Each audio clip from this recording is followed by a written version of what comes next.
राधे राधे भक्तों, जय श्री कृष्ण। आप सभी का हमारे चैनल में हार्दिक स्वागत है। भगवान श्री राधा कृष्ण की असीम कृपा आप और आपके पूरे परिवार पर बनी रहे। भक्तों, आज हम एक ऐसे विषय पर चर्चा करने जा रहे हैं जो हर व्यक्ति के जीवन से जुड़ा हुआ है। चाहे कोई गरीब हो या अमीर, छोटा हो या बड़ा, हर व्यक्ति चाहता है कि उसके घर में सुख शांति बनी रहे, धन की कमी ना हो और परिवार खुशहाल रहे। लेकिन क्या आपने कभी सोचा है कि कुछ लोगों के घर में कम आय होने के बावजूद हमेशा बरकत बनी रहती है, जबकि कुछ लोग बहुत अधिक कमाते हैं फिर भी हमेशा आर्थिक परेशानियों से घिरे रहते हैं। सनातन धर्म हमें बताता है कि केवल धन कमाना ही पर्याप्त नहीं है, धन के साथ साथ भगवान की कृपा, अच्छे संस्कार और शुभ कर्म भी आवश्यक है। शास्त्रों में माता लक्ष्मी को धन, वैभव, समृद्धि और सौभाग्य की देवी कहा गया है। लेकिन माता लक्ष्मी केवल धन नहीं देती, वे सुख, शांति और संतोष भी प्रदान करती हैं। कहा जाता है कि जिस घर में भगवान का नाम लिया जाता है, जहाँ माता पिता का सम्मान होता है, जहाँ सत्य और धर्म का पालन होता है, वहाँ माता लक्ष्मी स्वयं निवास करती हैं। भक्तों, आज के समय में अधिकांश लोग केवल धन कमाने पर ध्यान देते हैं। वे सोचते हैं कि यदि उनके पास बहुत सारा पैसा आ जाए तो जीवन की सारी समस्याएं समाप्त हो जाएंगी। लेकिन क्या वास्तव में ऐसा है? नहीं भक्तों, यदि धन हो लेकिन परिवार में प्रेम न हो, मन में शांति न हो, शरीर स्वस्थ न हो, तो वह धन भी व्यक्ति को सुख नहीं दे सकता। शास्त्रों में सच्ची समृद्धि का अर्थ केवल पैसे से नहीं लगाया गया है। सच्ची समृद्धि का अर्थ है एक स्वस्थ शरीर, एक शांत मन, एक खुशहाल परिवार, भगवान की भक्ति और आवश्यकता अनुसार धन। जब ये सभी चीजें किसी व्यक्ति के जीवन में होती हैं, तब उसे वास्तव में समृद्ध माना जाता है। भक्तों, आज मैं आपको एक छोटी सी कथा सुनाना चाहता हूँ। एक नगर में दो व्यापारी रहते थे। पहला व्यापारी बहुत धनवान था, उसके पास बड़े मकान थे, अनेक नौकर थे और अपार संपत्ति थी। लेकिन उसके घर में हमेशा कलह रहती थी। परिवार के सदस्य आपस में झगड़ते रहते थे, उसे रात में नींद नहीं आती थी। दूसरा व्यापारी साधारण था, उसकी आय सीमित थी, लेकिन उसके घर में प्रेम था, भगवान की भक्ति थी और संतोष था। एक दिन पहले व्यापारी ने दूसरे से पूछा, तुम्हारे पास इतना कम धन है, फिर भी तुम हमेशा प्रसन्न कैसे रहते हो? दूसरे व्यापारी ने मुस्कुराकर कहा, क्योंकि मैंने धन को अपना भगवान नहीं बनाया, मैंने भगवान को अपना भगवान बनाया है। भक्तों, यह बात बहुत गहरी है। जब व्यक्ति धन को साधन मानता है तब वह सुखी रहता है, लेकिन जब धन को ही सब कुछ मान लेता है तब दुख शुरू हो जाता है। इसीलिए सबसे पहले हमें अपने जीवन में भगवान को स्थान देना चाहिए। भगवान श्री कृष्ण ने भगवद गीता में कहा है कि जो व्यक्ति धर्म के मार्ग पर चलता है और निष्काम भाव से कर्म करता है, उसकी आवश्यकताओं की पूर्ति भगवान स्वयं करते हैं। आज के समय में लोग बहुत जल्दी निराश हो जाते हैं, थोड़ी सी आर्थिक परेशानी यानी कि चिंता शुरू हो जाती है। लेकिन भक्तों, हमें यह समझना चाहिए कि जीवन में उतार चढ़ाव आते रहते हैं। सूर्य भी प्रतिदिन अस्त होता है और फिर उदय होता है। इसी प्रकार कठिन समय भी हमेशा नहीं रहता। यदि हम भगवान पर विश्वास रखें और सही मार्ग पर चलते रहें तो परिस्थितियां अवश्य बदलती हैं। भक्तों, अब एक महत्वपूर्ण प्रश्न आता है, आखिर घर में बरकत रुकती क्यों है? शास्त्रों के अनुसार कुछ कारण ऐसे हैं जो घर की सकारात्मक ऊर्जा को कम कर देते हैं, जैसे घर में गंदगी रखना, बुजुर्गों का अपमान करना, झूठ बोलना, अन्न का अनादर करना, निरंतर क्रोध करना और भगवान का स्मरण न करना। जब ये आदतें बढ़ जाती हैं तब घर का वातावरण नकारात्मक होने लगता है।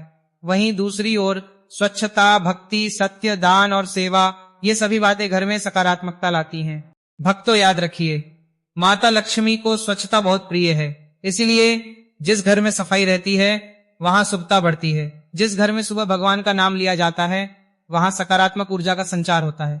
जिस घर में माता पिता का सम्मान होता है वहां देवताओं का आशीर्वाद माना जाता है। आज के इस वीडियो में आगे हम आपको ऐसे कई महत्वपूर्ण उपाय बताएंगे जिन्हें अपनाकर आप अपने घर के वातावरण को सकारात्मक बना सकते हैं। लेकिन उससे पहले मैं आपसे एक छोटी सी विनती करना चाहता हूँ। यदि आप भगवान श्री राधा कृष्ण में श्रद्धा रखते हैं तो कमेंट में अवश्य लिखें राधे राधे।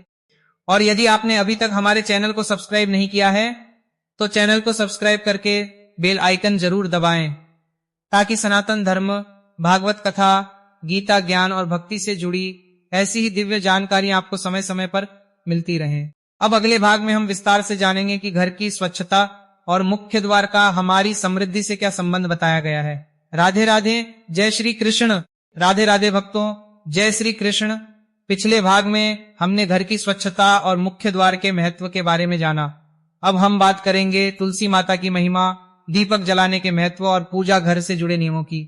भक्तों, सनातन धर्म में तुलसी माता को अत्यंत पवित्र माना गया है। शास्त्रों में कहा गया है कि जहां तुलसी का वास होता है वहां भगवान विष्णु और माता लक्ष्मी की कृपा बनी रहती है। पुराणों में वर्णन मिलता है कि तुलसी केवल एक पौधा नहीं बल्कि भक्ति और पवित्रता का प्रतीक है। इसीलिए हमारे पूर्वज प्रतिदिन तुलसी माता को जल अर्पित करते थे और उनकी परिक्रमा करते थे।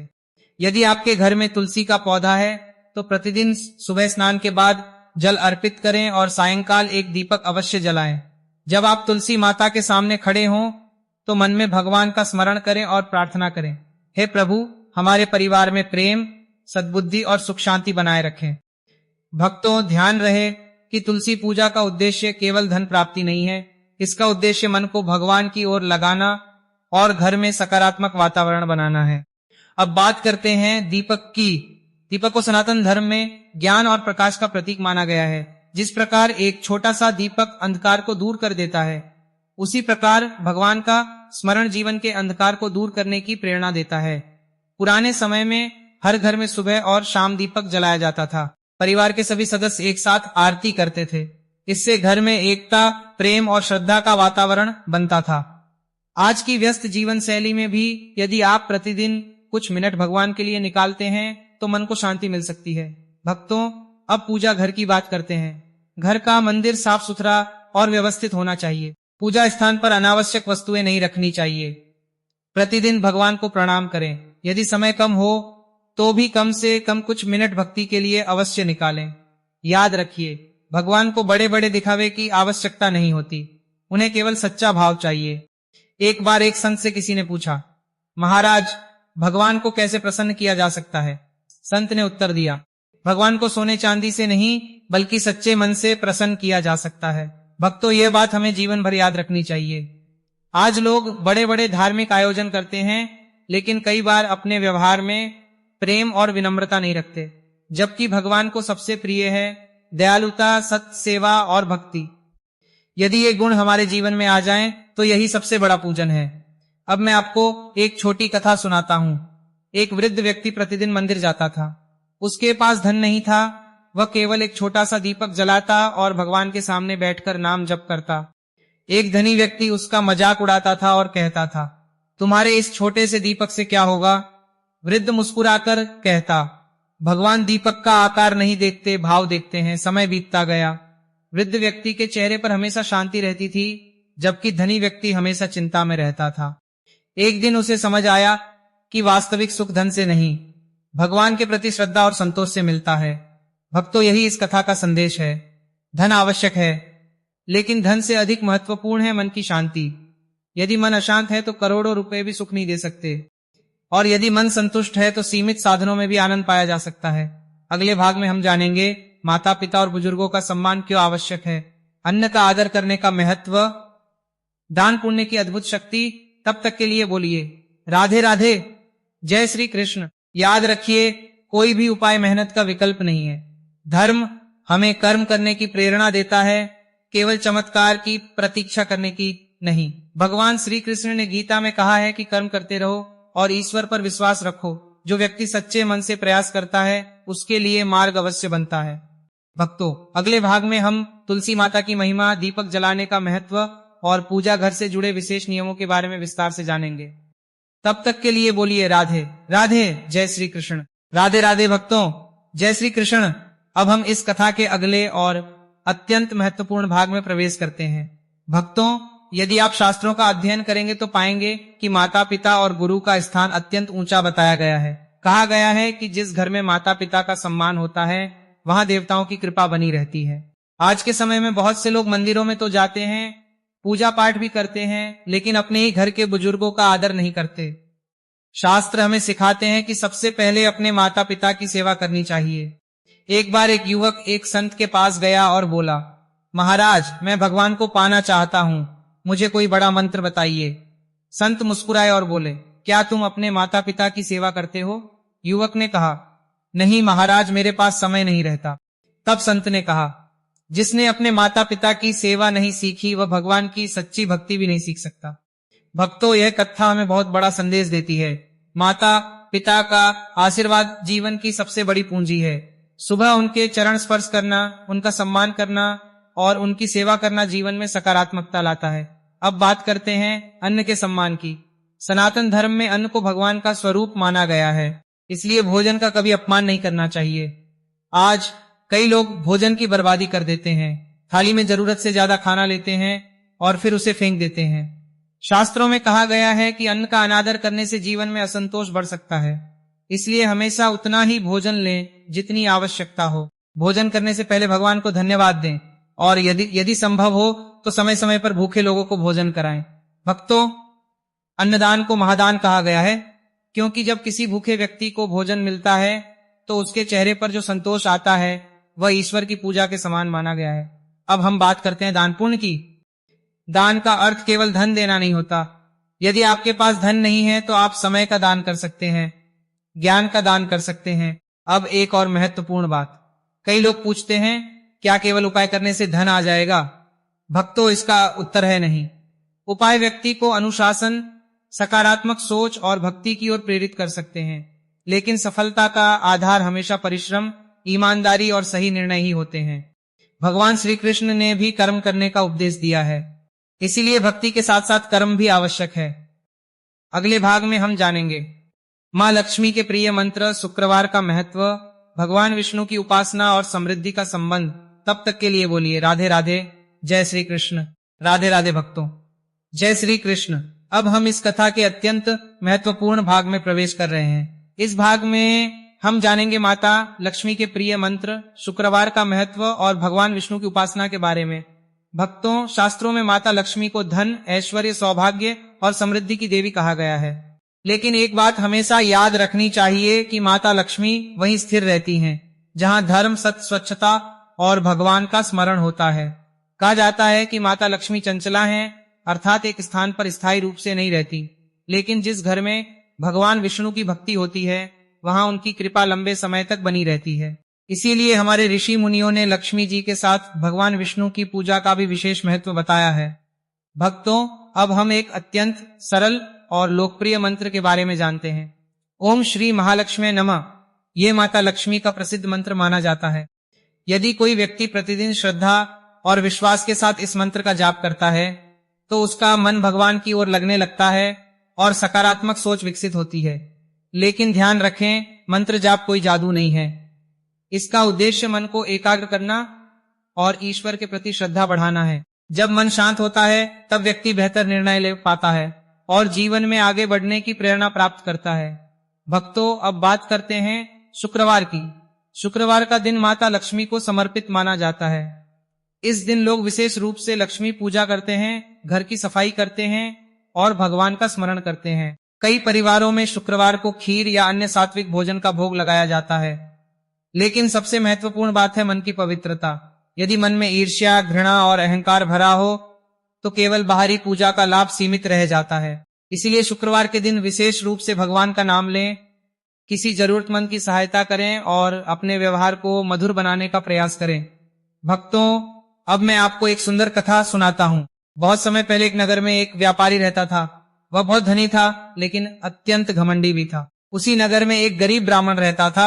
उसके पास धन नहीं था, लेकिन वह प्रतिदिन भगवान विष्णु और माता लक्ष्मी की भक्ति करता था।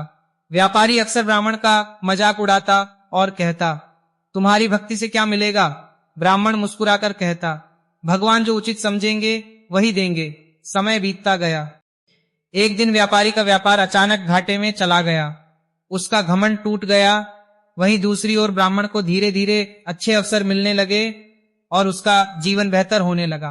तब व्यापारी ने उससे पूछा, तुम्हारी सफलता का रहस्य क्या है? ब्राह्मण ने उत्तर दिया, भगवान पर विश्वास, संतोष और निरंतर प्रयास। भक्तों, यही इस कथा का सार है। ईश्वर पर विश्वास रखिए, लेकिन अपने कर्तव्यों को कभी मत छोड़िए। जो व्यक्ति केवल भाग्य के भरोसे बैठा रहता है वह आगे नहीं बढ़ पाता, और जो व्यक्ति भगवान का स्मरण करते हुए कर्म करता है उसके लिए नए मार्ग खुलते जाते हैं। अब हम भगवान विष्णु के एक अत्यंत प्रसिद्ध मंत्र के बारे में जानते हैं। ओ नमो भगवते वासुदेवाय। ये मंत्र भगवान श्री कृष्ण और भगवान विष्णु दोनों की उपासना में अत्यंत महत्वपूर्ण माना जाता है। इस मंत्र का जाप मन को शांति और भक्ति की ओर ले जाता है। भक्तों, याद रखिए, धन से बड़ी चीज है संतोष, संपत्ति से बड़ी चीज है स्वास्थ्य, और संसार की हर वस्तु से बड़ी चीज है भगवान की भक्ति। यदि आपके जीवन में भक्ति है तो कठिन समय में भी आशा बनी रहती है। अगले और अंतिम भाग में हम एक प्रेरणादायक कथा सुनेंगे, धन और धर्म के संबंध को समझेंगे और इस पूरे विषय का निष्कर्ष जानेंगे। तब तक के लिए बोलिए राधे राधे, जय श्री कृष्ण। राधे राधे भक्तों, जय श्री कृष्ण। भक्तों, अब हम इस कथा के अंतिम और सबसे महत्वपूर्ण भाग में पहुंच चुके हैं। आज हमने स्वच्छता, तुलसी माता की महिमा, दीपक माता पिता का सम्मान, अन्नदान, दान पुण्य, भगवान विष्णु और माता लक्ष्मी की उपासना के बारे में विस्तार से जाना। लेकिन अब एक प्रश्न आता है, क्या केवल धनवान बन जाना ही जीवन की सबसे बड़ी सफलता है? शास्त्रों का उत्तर है नहीं। यदि किसी व्यक्ति के पास करोड़ों रुपए हो लेकिन मन अशांत हो, परिवार में प्रेम न हो, स्वास्थ्य खराब हो और भगवान का स्मरण न हो, तो वह वास्तव में सुखी नहीं कहा जा सकता। इसीलिए हमारे ऋषि मुनियों ने धन के साथ साथ धर्म को भी आवश्यक बताया है। भक्तों, अब मैं आपको एक प्रेरणादायक कथा सुनाता हूँ। बहुत समय पहले एक राजा था। उसके पास अपार धन संपत्ति थी, महल, सेना, सेवक सब कुछ था। फिर भी वह हमेशा चिंतित रहता था।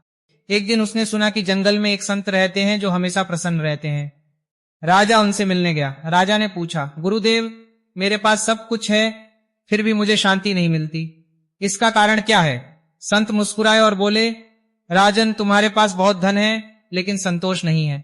राजा ने पूछा, संतोष कैसे मिलेगा? संत ने कहा, जो मिला है उसके लिए भगवान का धन्यवाद करो और जो नहीं मिला उसके लिए दुखी मत हो। फिर संत ने राजा को एक गिलास पानी दिया और उसमें एक मुट्ठी नमक डाल दिया।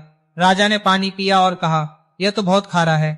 संत राजा को पास की झील के किनारे ले गए और उतना ही नमक झील में डाल दिया। अब झील का पानी पीकर देखो। राजा ने पानी पिया और कहा, यह तो बिल्कुल सामान्य है। संत बोले, दुख और समस्याएं नमक की तरह हैं, वे हर व्यक्ति के जीवन में आती हैं। फर्क केवल इतना है कि तुम्हारा मन गिलास जितना छोटा है, इसलिए थोड़ी सी परेशानी भी बड़ी लगती है। यदि मन झील की तरह विशाल हो जाए तो वही परेशानी छोटी लगने लगती है। भक्तों, यह कथा हमें जीवन का बहुत बड़ा संदेश देती है। धन आवश्यक है लेकिन उससे भी अधिक आवश्यक है संतोष, धैर्य, सकारात्मक सोच, भगवान पर विश्वास। भगवान श्री कृष्ण ने गीता में कहा है, कर्मण्येवाधिकारस्ते मा फलेषु कदाचन, अर्थात तुम्हारा अधिकार केवल कर्म करने में है, फल पर नहीं। इसलिए हमें अपना कर्तव्य करते रहना चाहिए।